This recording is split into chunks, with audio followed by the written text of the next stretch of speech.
Hello दोस्तों, welcome back. दोस्तों, हमारे पास ये 30 रुपये का चार्जर है बनने के लिए, रिपेयर होने के लिए। तो इसमें डेड हो चुका था, चल नहीं रहा था। तो मैंने इसको सप्लाई वगैरह चेक की तो उसमें प्रॉब्लम नहीं बता रहा था और चल भी नहीं रहा था। तो मैंने इसको खोल लिया। खोलने के बाद इसके वोल्ट वगैरह सारे चेक किए थे, इसके सारे कंफर्म वोल्ट इसके बन रहे थे।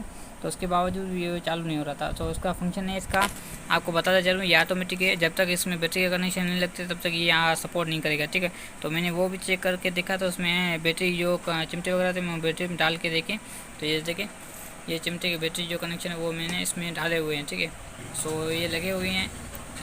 लगने के बाद आपको मैं इसका करंट भी चेक कराता चलूँ। ये देखें, ठीक है। ये करंट आ रहा है, इसके बाद भी ये नहीं चल रहा, ठीक है। ये डिस्प्ले नहीं दे रहा।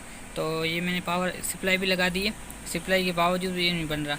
तो उसका प्रॉब्लम आपको चेक कराता चलूँ। तो ये देखें, ये बैटरी का कनेक्शन है। जब मैं इसका मिला आया था तो इसकी जो बैटरी का कोई रिस्पॉन्स नहीं था। तो बहुत आसानी से मैंने इसका फॉल्ट हल कर लिया। तो आपको बताया चलूँ, अगर आपके पास ऐसा प्रॉब्लम आ जाता है तो आप इस तरीके से इसका प्रॉब्लम नोट कर सकते हैं।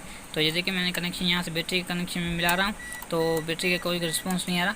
तो और यहाँ पर बैटरी कनेक्शन इसमें देखें, ये चिमटे इसमें स्पार्किंग कर रहे हैं, ठीक है। तो उसका मकसद ये बैटरी कनेक्शन से इनपुट हो रहे हैं, मगर यहाँ से चिमटे के ज़रिए जो वायर है इसकी वहाँ से अंदर बोर्ड की तरफ नहीं जा रहा।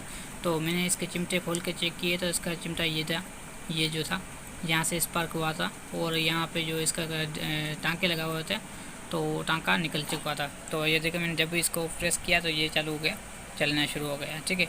तो अभी प्रॉब्लम जो आ गई थी इसकी चिमटे की आ गई थी, ठीक है। दोस्तों, वीडियो पसंद आए वीडियो को लाइक कर दीजिए। छोटी सी